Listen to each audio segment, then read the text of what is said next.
lahat ng panahon. Ikaw ang sinatawagan ng palagi.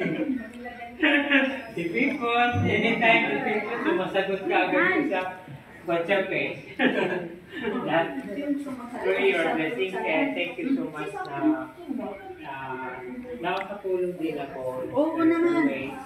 For the greater glory. Amen? Amen. So, hindi ko rin nakalain na kasi ang plano namin mag-asawa na we'll stay here until retirement or something like must be more than fun because we want to serve our Lord in the church. So, ang ex-Mary Pastor is very timely. Sabi nga niya, it's an encouragement. His will is better than our plan. Amen? So I was expecting really na God will do something when we go back home. Very marvelous. Maraming salamat. Bye at Amen. Next. Ay, isa na si Specs. Paano naman ang sasabihin mo? Ganun sasabihin ko eh. Marinig lang ang boses mo, okay na. hello. Yung lang. Much to say. Thank you kay Kuya, kay Ate, sa lahat. Personal at saka sa trabaho. Pag-tissue natin ilagay natin sa tabi. Ano talaga? Ipunto natin ang tissue dito.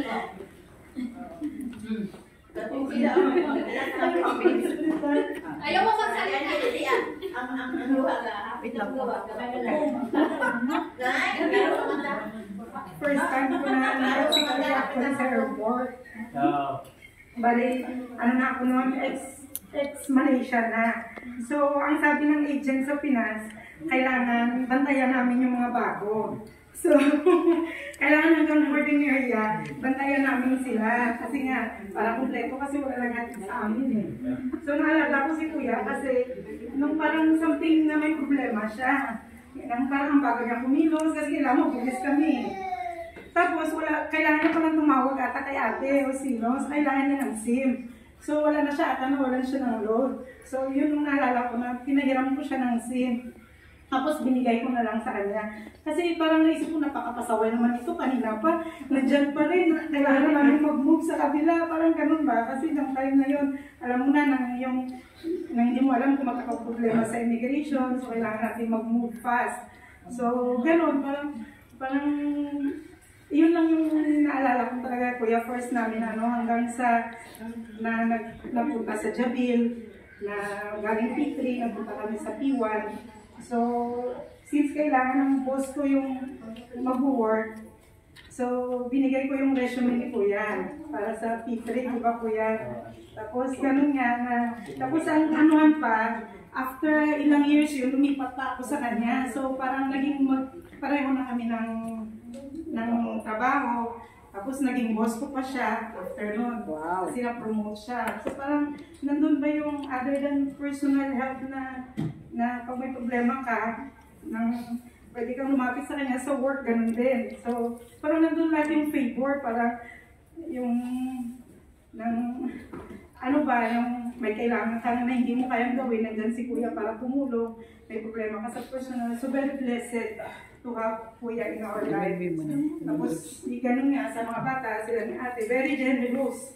Parang hindi nila nakakalimutan lahat, birthday ng mga anak mo, yung mga special occasion, hindi nila nakakalimutan yung mga bata. So, nandun talaga yung blessings na binigay ni Lord through them, na aside na nagkaroon ng godfather sila ni Hannah,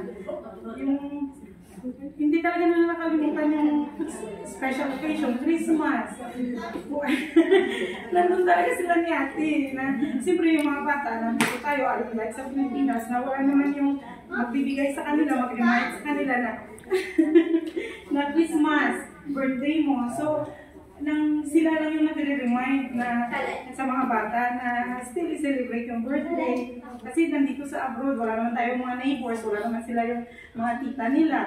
Nung parang yun lang yung way ba, na si kuya yung nagpuno at si ate ng gano'n.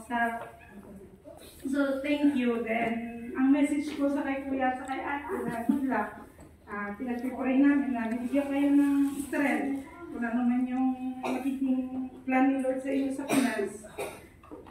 Strength, good health, wisdom also, na lahat ng ano man yung magiging problem, ano man, as a family, kayo ni EJ, na then waiting na after a year or after 6 months, na magiging VP ka namin dito, visiting pastor.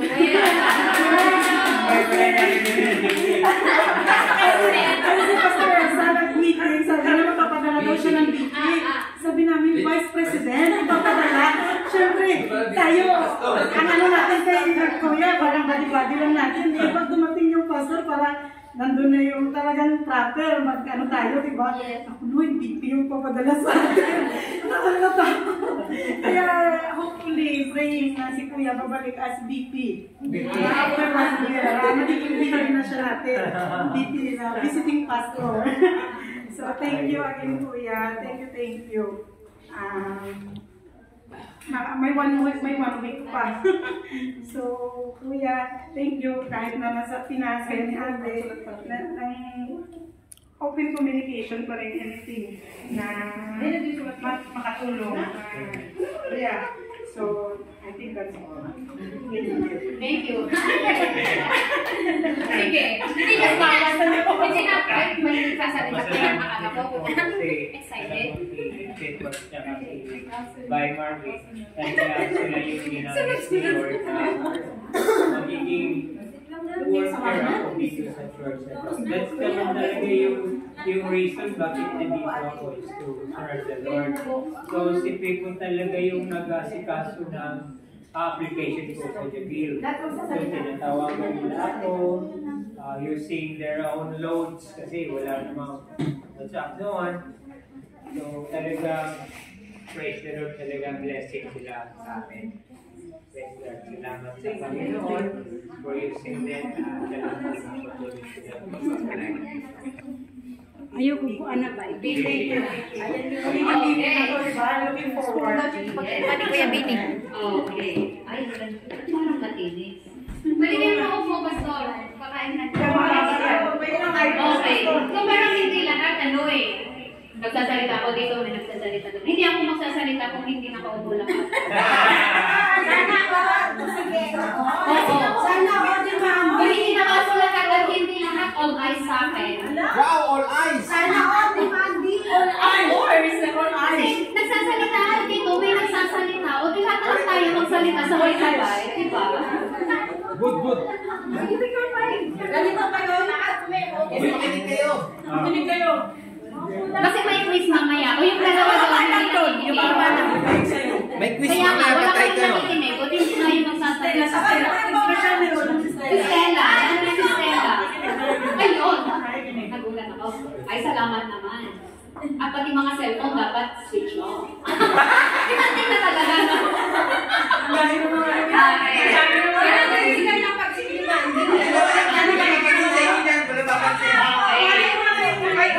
Kapatid kumakain, mag-stop ha.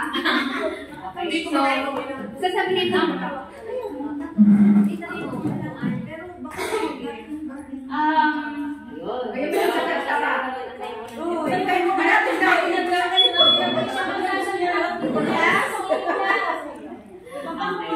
Hindi, is this for ano? Para lahat tayo makikinig at alam na. 5 minutes introduction muna. Uy, kanina hindi mo binidyo Video. Okay, pinipiliin. Video ako. Whole yan. Di ayaw niya mag-video eh. Hindi, wala akong sinabi. O, iyak muna tayo, iyak. Snowboard mo pala. Eh, pag mic na yung mic. Yan yun ang ano, tuwalya si Annalyn ako. Tuwalya yan, si Annalyn, tuwalya, Julia. salamat. Nakakasama ko lang Naiiyak dito. sa salita. Kasi, ayaw ako noon. Malayo kami sa pamilya namin. Palagi ni Mami at sila.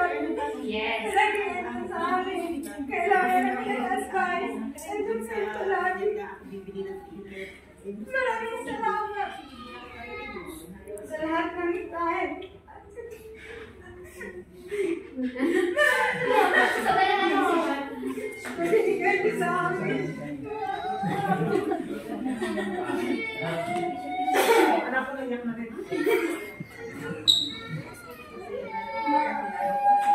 We pray na yung kalooban ng Panginoon, ang heart desire niyo, ibigay po ng Panginoon, ano ang plano niyo sa inyo. Amen. Ang Panginoon po ang kikilos. At ang Panginoon po ang magiging po sa kailangan. Maraming salamat.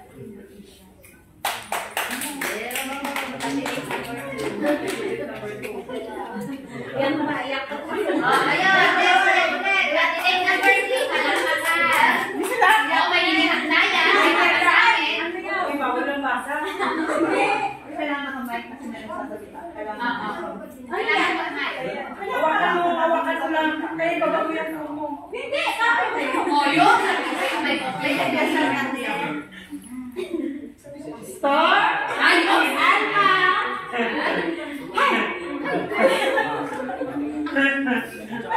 Yung nakamay! Uy, nandito kami ko.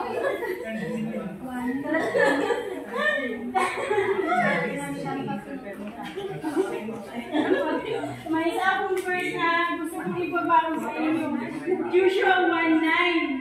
Have I not commanded you? Be strong and courageous. Do not be afraid. Do not be discouraged. For the Lord your God will be with you wherever you go. So, ito lang talaga yung naisip kong i-ano sa inyo na remember that God is with you wherever and whatever you do in Philippines. Simula, pagdating, at sa lahat ng inyong mga gagawin doon, just be your strength with the Lord, with your faith with the Lord. Just continue to praise, to worship Him. Yun lang talaga ang yung gusto ko ibabaon sa inyo. Ibigay kay Makmak. Ibay deserve mo.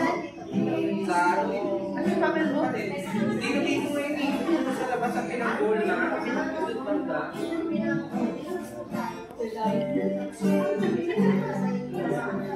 Pwede marinig.